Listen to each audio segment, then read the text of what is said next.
आज के इस आयोजन में एक और ऐतिहासिक कार्य भी हो रहा है। जैसा कि आप सब जानते हैं, कानपुर मेट्रो रेल परियोजना के द्वितीय चरण का शुभारंभ, यात्री सेवा का विस्तार मोती झील से कानपुर सेंट्रल, आईआईटी कानपुर से कानपुर सेंट्रल का 1.5 घंटे का सफर अब सिर्फ 25 मिनट में होगा।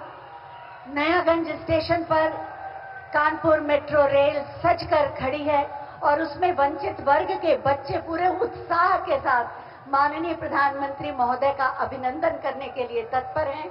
मैं माननीय प्रधानमंत्री महोदय से अनुरोध करूंगी कि हरी झंडी दिखाकर कानपुर मेट्रो रेल परियोजना के द्वितीय चरण का शुभारंभ करने की कृपा करें। ये मेट्रो रेल वास्तव में आत्मनिर्भर भारत की परिकल्पना को साकार कर रही है। हरी झंडी मिलते ही नयागंज स्टेशन से मेट्रो रेल रवाना, उसमें वंचित वर्ग के बच्चे झंडियां लेकर बैठे हैं, माननीय प्रधानमंत्री महोदय का अभिनंदन कर रहे हैं। आत्मनिर्भर भारत की परिकल्पना को साकार कर रही है। इसका निर्माण बड़ोदरा के पास सावली प्लांट में हुआ है। कानपुर नगर वासियों को ये उपहार, बहुत बहुत धन्यवाद माननीय इस उपहार के लिए। और अब समय है लाभार्थियों को लाभांश देने का। सबसे पहले मैं आमंत्रित करूंगी आयुष्मान भारत वय वंदन योजना के लाभार्थियों को और माननीय प्रधानमंत्री महोदय से अनुरोध करूंगी कि उन्हें आयुष्मान कार्ड दें।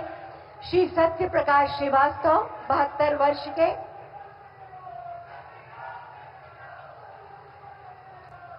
आप जानते हैं आयुष्मान भारत वय वंदन योजना 70 वर्ष से अधिक के लोगों को दिया जाता है।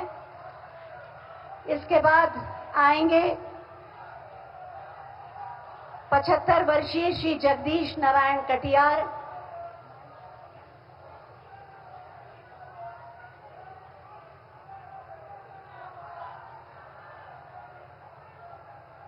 और इसके बाद 70 वर्षीय श्रीमती तारावती आएंगी।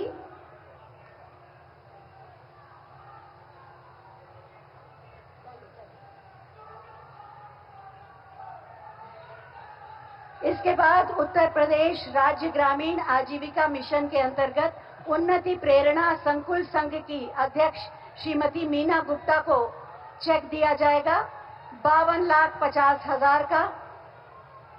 रुके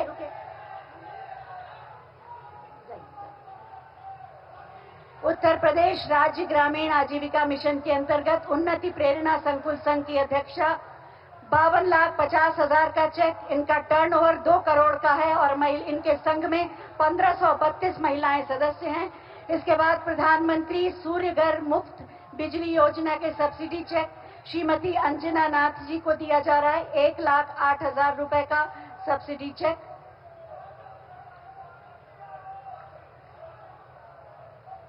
इसके बाद श्रीमती कुसुम गुप्ता 1,08,000 का सब्सिडी चेक। इसके बाद श्री राजेंद्र कुमार पाल जी को 1,08,000 का चेक।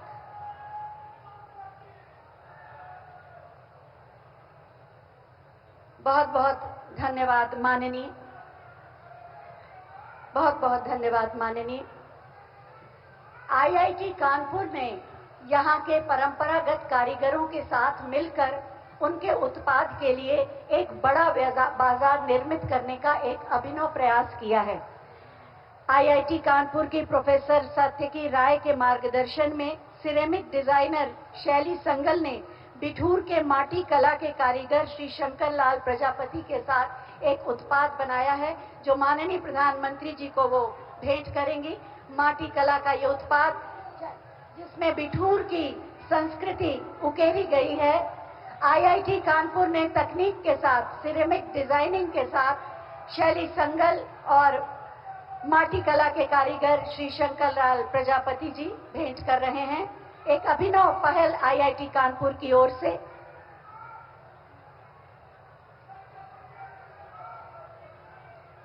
बहुत बहुत धन्यवाद माननीय, बहुत बहुत धन्यवाद माननीय आपका। 142 करोड़ भारतीयों की जन भावनाओं और आक्रोश को स्वर देकर पूरे विश्व में नए भारत की शक्ति, साहस, पराक्रम और सामर्थ्य का जयघोष किया है माननीय प्रधानमंत्री श्री नरेंद्र मोदी जी ने। मैं बहुत ही आदर के साथ माननीय प्रधानमंत्री जी से अनुरोध करूंगी कि सभा को अपने ओजस्वी संबोधन से संबोधित कर हमें कृतार्थ करें। आपकी जोरदार तालियों के साथ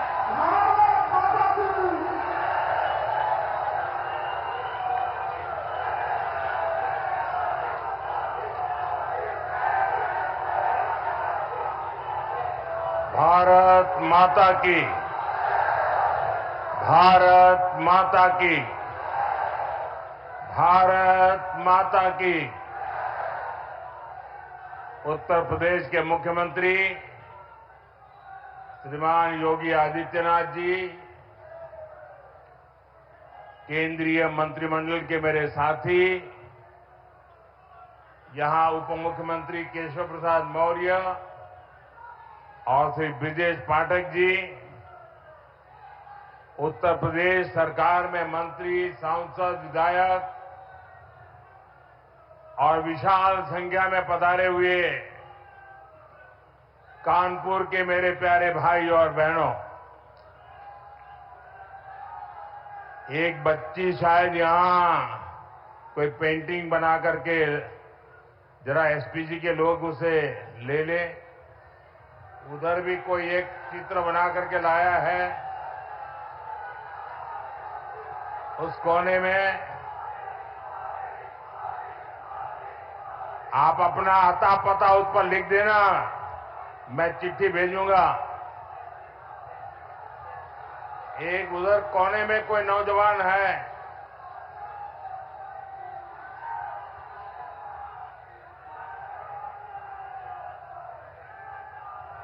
उसका आता पता लिख लीजिए ताकि मैं आपको चिट्ठी लिखूंगा।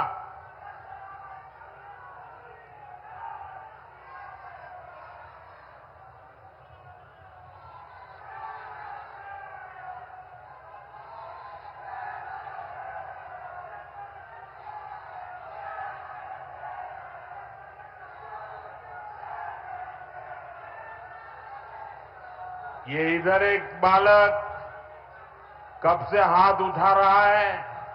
तेरे कंधे पर दर्द होगा, आज थक जाओगे।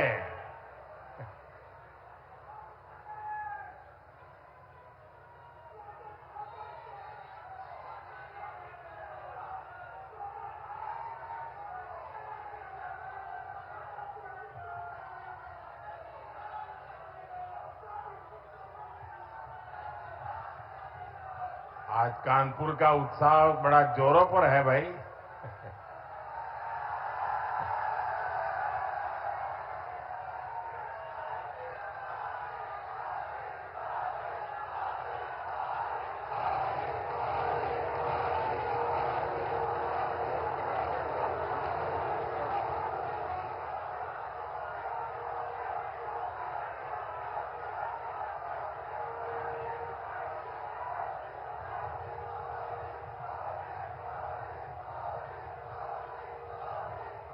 उधर कोई जरा फोटोग्राफर उधर देखो,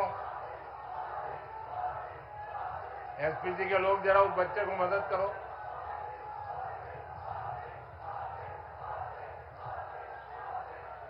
भारत माता की, भारत माता की। कानपुर में विकास का एक कार्यक्रम 24 अप्रैल को होने वाला था, लेकिन पहलगाम हमले के कारण मुझे अपना कानपुर दौरा रद्द करना पड़ा। पहलगाम के कायरना आतंकी हमले में हमारे कानपुर के बेटे शुभम द्विवेदी ने भी इस बर्बरता का वो शिकार हुए। बेटी ऐशन्या की वो पीड़ा, वो कष्ट और भीतर का आक्रोश हम सब महसूस कर सकते हैं। हमारी बहनों बेटियों का वही आक्रोश ऑपरेशन सिंदूर के रूप में पूरी दुनिया ने देखा है।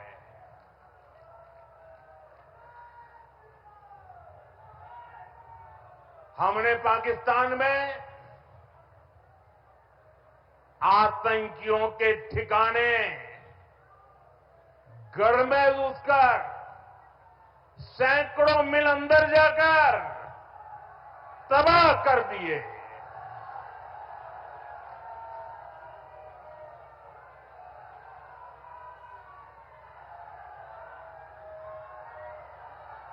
और हमारी सेना ने ऐसा पराक्रम किया कि पाकिस्तानी सेना को गिड़गिड़ाकर युद्ध रोकने की मांग करने पर मजबूर होना पड़ा।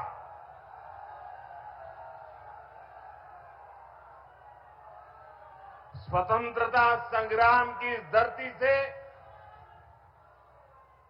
सेना के शौर्य को बार बार सैल्यूट करता हूं। मैं फिर कहना चाहता हूं, ऑपरेशन सिंदूर के दौरान जो दुश्मन गिड़गिड़ा रहा था, वो किसी धोखे में न रहे। ऑपरेशन सिंदूर अभी खत्म नहीं हुआ है।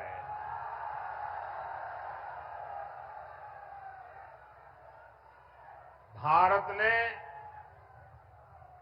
आतंक के खिलाफ अपनी लड़ाई में 3 सूत्र स्पष्ट रूप से तय किए हैं। पहला, भारत हर आतंकी हमले का करारा जवाब देगा। उसका समय, जवाब देने का तरीका और जवाब देने की शर्तें हमारी सेनाएं खुद तय करेगी। दूसरा, भारत अब एटम बम की गीदड़ बप्पी से नहीं डरेगा।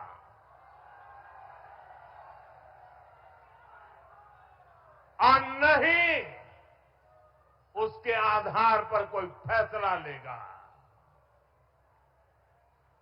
तीसरा, आतंक के आकार और आतंकी सरपरस्त सरकार को भारत एक ही नजर से देखेगा। पाकिस्तान का स्टेट और नॉन स्टेट एक्टर, ये अब खेल चलने वाला नहीं है। अगर मैं सीधी कानपुरिया में कहूं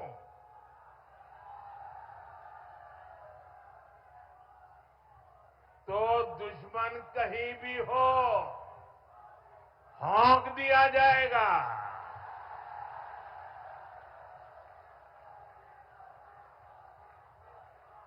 साथियों, ऑपरेशन सिंदूर में दुनिया ने भारत के स्वदेशी हथियारों और मेक इन इंडिया की ताकत भी देखी है। हमारे भारतीय हथियारों ने, ब्रह्मोस मिसाइल ने दुश्मन के घर में घुसकर तबाही मचाई। जहां टारगेट तय किया, वहां धमाके किए। ये ताकत हमें आत्मनिर्भर भारत के संकल्प से मिली है।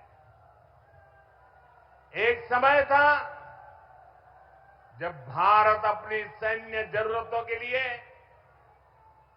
अपनी रक्षा के लिए दूसरे देशों पर निर्भर था। हमने उन हालातों को बदलने की शुरुआत की। भारत अपनी रक्षा जरूरतों के लिए आत्मनिर्भर हो,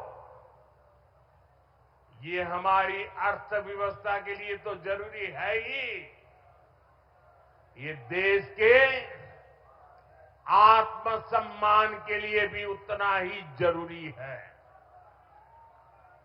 इसलिए हमने देश को उस निर्भरता से आजादी दिलाने के लिए आत्मनिर्भर भारत अभियान चलाया। और ये पूरे यूपी के लिए गर्व की बात है, वो डिफेंस सेक्टर में आत्मनिर्भरता में बड़ी भूमिका निभा रहा है।